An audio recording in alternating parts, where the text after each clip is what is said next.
Oi, gente. O meu nome é Virgílio Linhares. Eu vou estar com vocês aqui e com a equipe itinerante na parte do direito. Bom, pessoal, eu sou do Ceará, sou advogado desde 2001, procurador da Fazenda desde 2005. Já ocupei diversos cargos na estrutura do Ministério da Fazenda, dentro da Procuradoria da Fazenda. Atualmente eu estou em Brasília, atuando junto ao Tribunal Regional Federal em Brasília. Eu tenho aprovações de outros concursos públicos, como a Advocacia Geral da União de 2005, e já fui inclusive um dos procuradores designados para dar aula no curso de formação de procuradores da Fazenda. Esse aqui é o módulo 2 de Constitucional para a TI. Como vocês sabem, a ideia aqui que gerou a gente fazer esse módulo aqui para vocês, esses módulos, esse curso de Constitucional para a TI, dividido em módulos, ela nasceu de fazer um curso voltado especificamente para a galera de TI, para aquele cara que estava indo para um curso, ficando boiando junto com o auditor fiscal, estudando junto com a AGU. Esse cara tinha que ter um curso específico para ele não ficar perdido. E esse aqui é o curso que a gente fez só com questões de TI, traçando um nível também compatível com a galera de TI, com as necessidades que vocês vão encontrar na prova, para que não haja aquele desperdício de tempo no estudo de vocês, não é, pessoal? Então vamos retomar aqui o nosso curso. Bom, pessoal, a gente vai retomar a partir do inciso 33 do artigo 5º, que foi onde eu parei no módulo 1. Mas antes, eu achei melhor dar uma olhada nessa lei aqui, na Lei Carolina Dickmann, fazer alguns esclarecimentos aqui para vocês. E eu queria que vocês dessem uma olhada nesse dispositivo, que é o dispositivo principal, o dispositivo-chave da lei. Ela, apesar dela ser de direito penal, tem tudo a ver com TI, e é a famosa, a conhecida Lei Carolina Dickmann. Ela veio, como vocês sabem, para proteger a intimidade e os dados relativos a uma pessoa e que estão contidos em computador, redes, nuvem, etc. Então vamos lá dar uma olhada.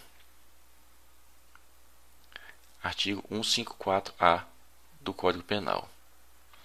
Invadir dispositivo informático alheio, conectado ou não à rede de computadores, mediante violação indevida de mecanismo de segurança e com o fim de obter, adulterar ou destruir dados ou informações sem autorização expressa ou tácita do titular do dispositivo ou instalar vulnerabilidades para obter vantagem ilícita.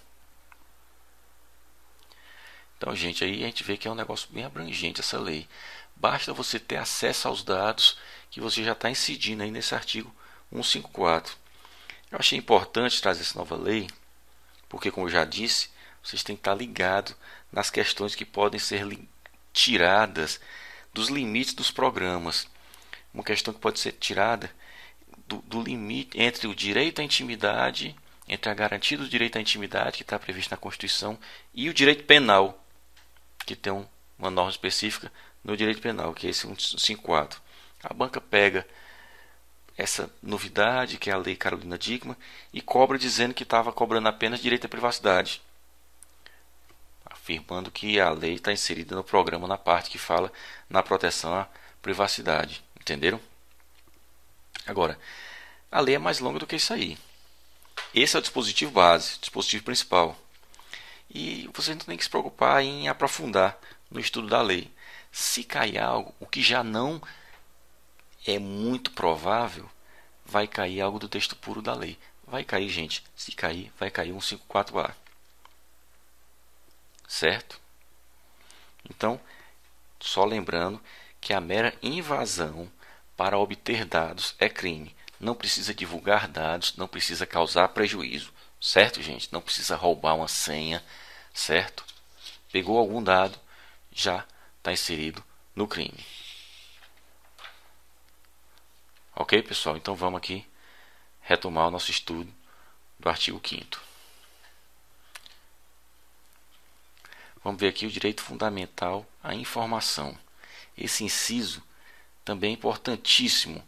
Ele decorre também das questões democráticas da República, pois é um instrumento à disposição do cidadão para fiscalizar os poderes, obter informações de interesse tanto individual quanto geral. Então vamos dar uma lida aqui. Inciso 33, artigo 5º.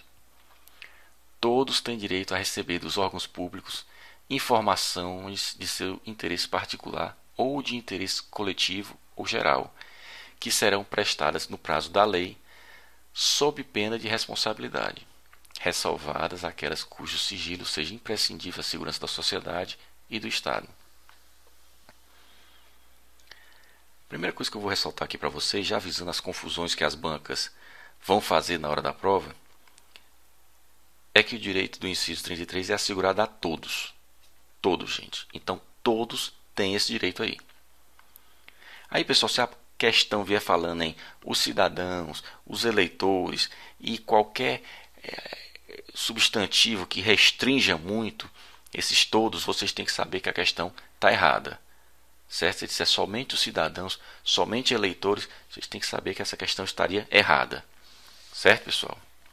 Outra coisa que vocês têm que lembrar em relação ao inciso 33 é que o direito é assegurado para a obtenção de informações de interesse pessoal, coletivo ou geral.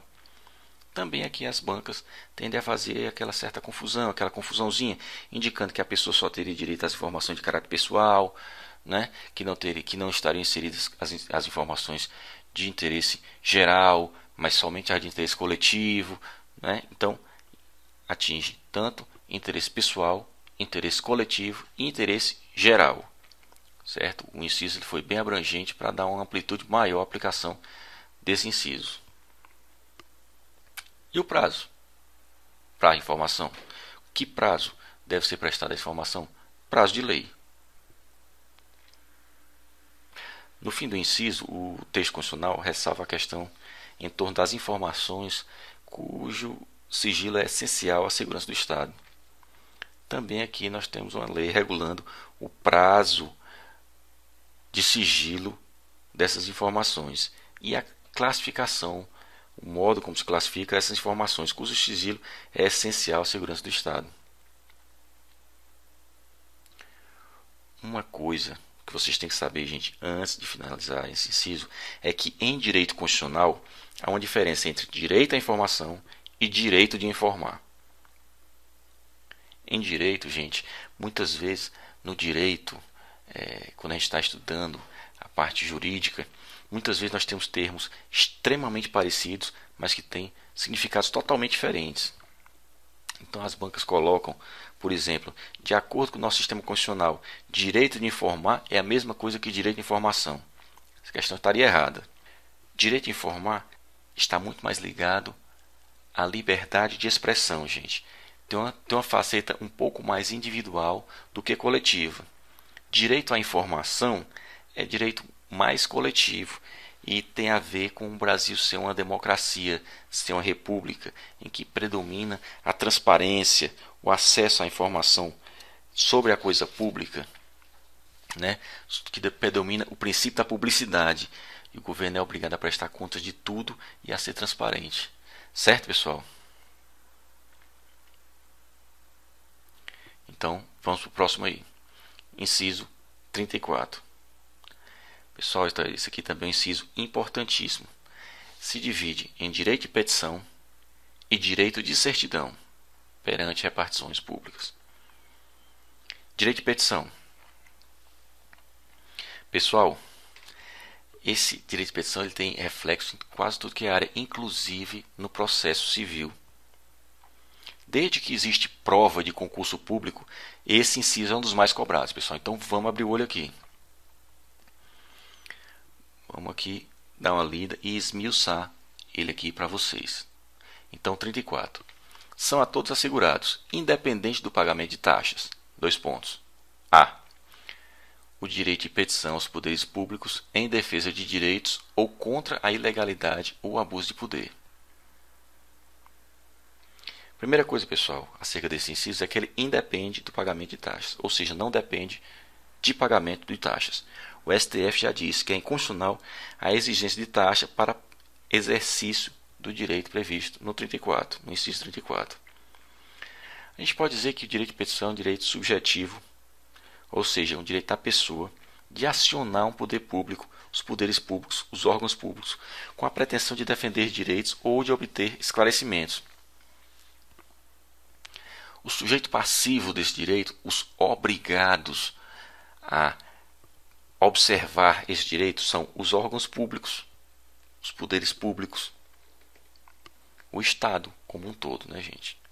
Então fala-se que o direito de petição é mais um mecanismo de defesa dos direitos fundamentais do cidadão. Com essas palavras diz o Gilmar Mendes. Outra coisa, pode ser utilizado por estrangeiro, pode ser utilizado por pessoa jurídica, certo, pessoal? Ou mais um caso aqui de jurisprudência. O STF já assegurou esse direito, inclusive para aqueles que não têm personalidade jurídica, certo? O STF tem dito que a natureza desse direito é essencialmente democrática e a negativa injustificada ao atendimento do direito de petição pode gerar ação judicial, mandado de segurança, etc. Outra coisa que o STF já disse sobre direito de petição: numa ação judicial, a parte não está dispensada de contratar um advogado. O que quer dizer isso, pessoal? Que você não pode invocar o direito de petição para ser dispensado da contratação de um advogado em uma ação judicial. Lógico que a lei ela traz exceções, alguns casos de juizado especial, alguns casos na legislação trabalhista você está exonerado de contratar um advogado. Na maioria dos casos, é ação judicial, tem que contratar advogado. Ok? Mais um aqui, STF, quando falou sobre direito de petição.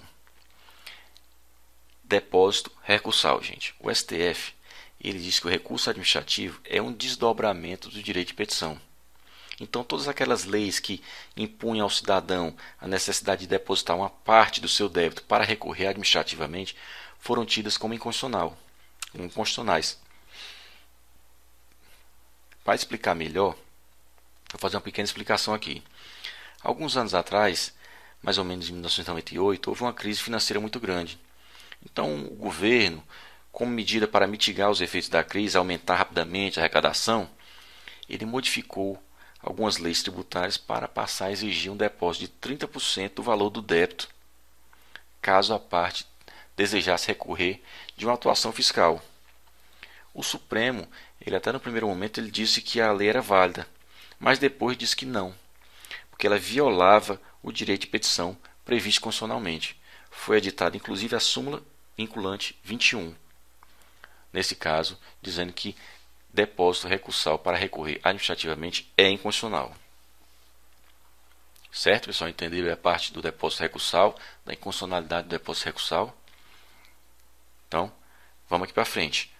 Mais uma decorrência do direito de petição. Previsão do Instituto Processual da Reclamação. Ou seja, decorre do direito de petição a reclamação no processo civil. Então aqui a discussão é um tanto acirrada. Muita gente usa coisa, muitas correntes doutrinárias, e não há muito acordo sobre isso. Vou dizer só o que é que vocês precisam saber. Para o STF, reclamação é um instituto processual que precisa de previsão legal e que decorre do direito de petição. Reclamação para o STF não é um recurso, é uma decorrência do direito de petição. Ok, pessoal? Para finalizar, vamos fechar aqui. Vocês não podem confundir direito de petição com direito de ação. Certo, pessoal? Direito de petição é isso aqui. Direito de ação é outra coisa. É uma coisa muito mais ligada ao processo civil. Ok, galera? Então, encerrando aqui direito de petição com todos esses entendimentos aí do STF, vamos para frente. Direito de certidão. Agora a linha B. Vamos dar uma lida aqui no inciso e na linha B agora. Repetindo aqui o inciso. São a todos assegurados, independente do pagamento de taxas, B. A obtenção de certidões em repartições públicas para a defesa de direitos e esclarecimento de situações de interesse pessoal. Esse aí, pessoal, é outro direito que deriva da natureza democrática do nosso Estado, onde a informação, seja sobre a sua situação própria, seja sobre uma situação de interesse coletivo, ela deve ser sempre pública e de livre e simples acesso. A jurisprudência ela tem se manifestado no sentido de que não cabe impor à parte nenhum ônus no sentido de demonstrar seu interesse ou demonstrar a finalidade do uso da certidão no pedido efetuado junto ao órgão público. Ok, pessoal? Então, esse inciso B aqui, vocês têm que gravar isso aqui.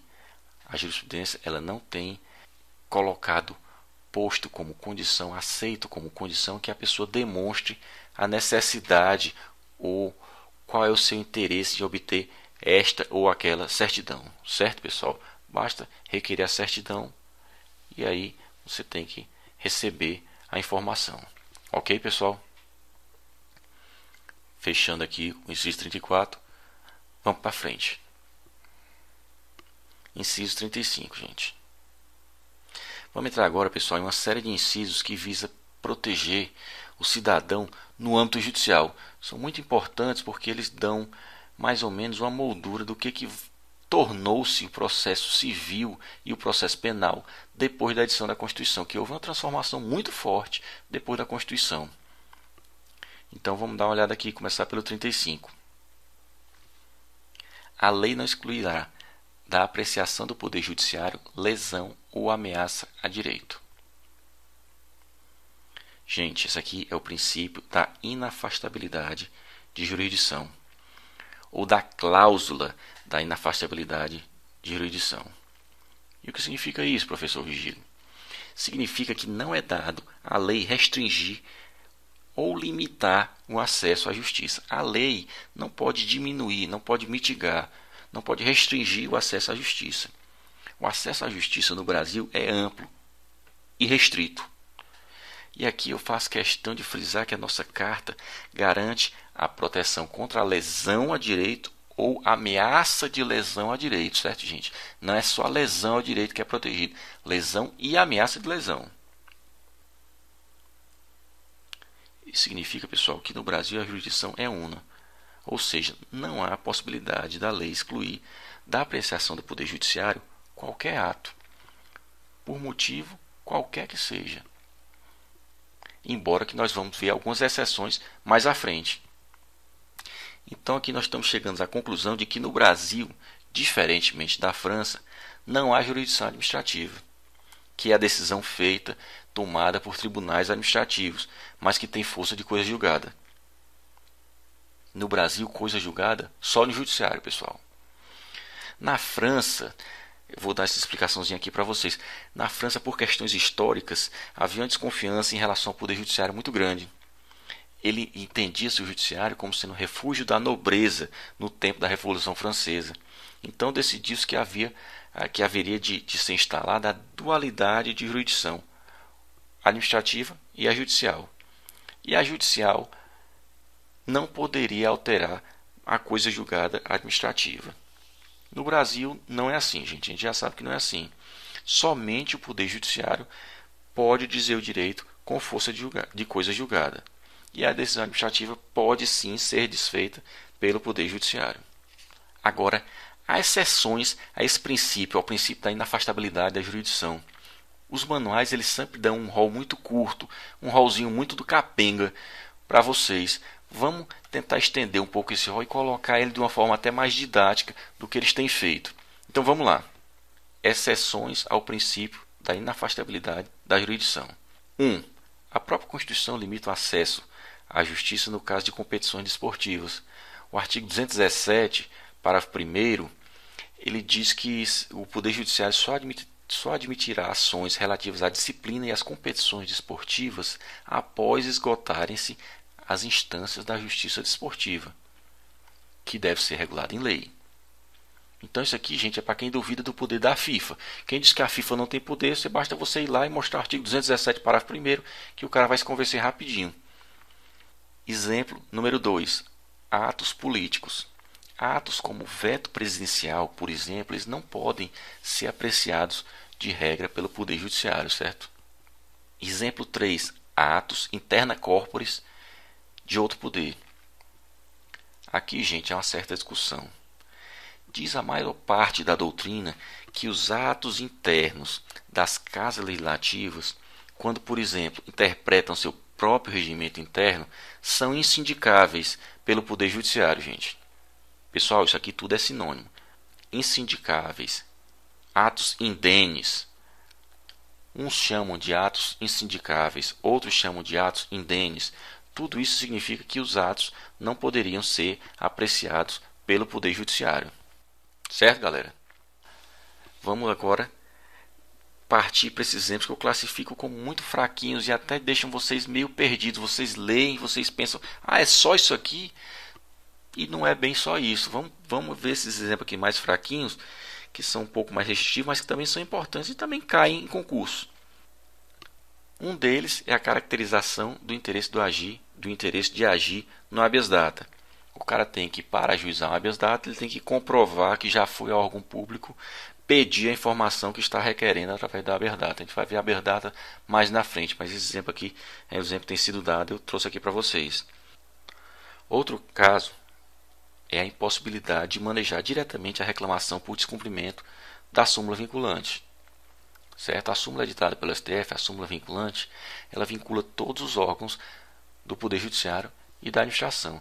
Se a pessoa é prejudicada por um ato da administração que deixou de aplicar uma súmula vinculante, aplicou erroneamente, interpretou errado, fez algum mau uso da súmula vinculante, o sujeito achou-se prejudicado, ele, antes de ir ao STF pedir a aplicação da súmula, ele tem que ir ao órgão público requerendo a aplicação da súmula para somente depois pedir a sua aplicação lá no STF.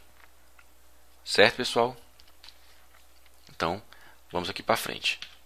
Aqui, pessoal, um resumo das principais informações que eu tratei aí no slide anterior. As informações que eu passei no slide anterior sobre direito de informação dos órgãos públicos, diferença entre direito de informação e direito de informar.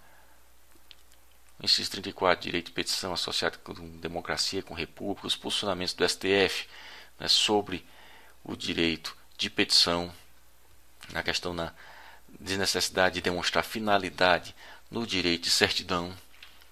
Aqui, nesse slide agora, acesso à justiça, a cláusula da inafastabilidade da jurisdição, que no Brasil a jurisdição é una, a coisa julgada só pode vir do Poder Judiciário.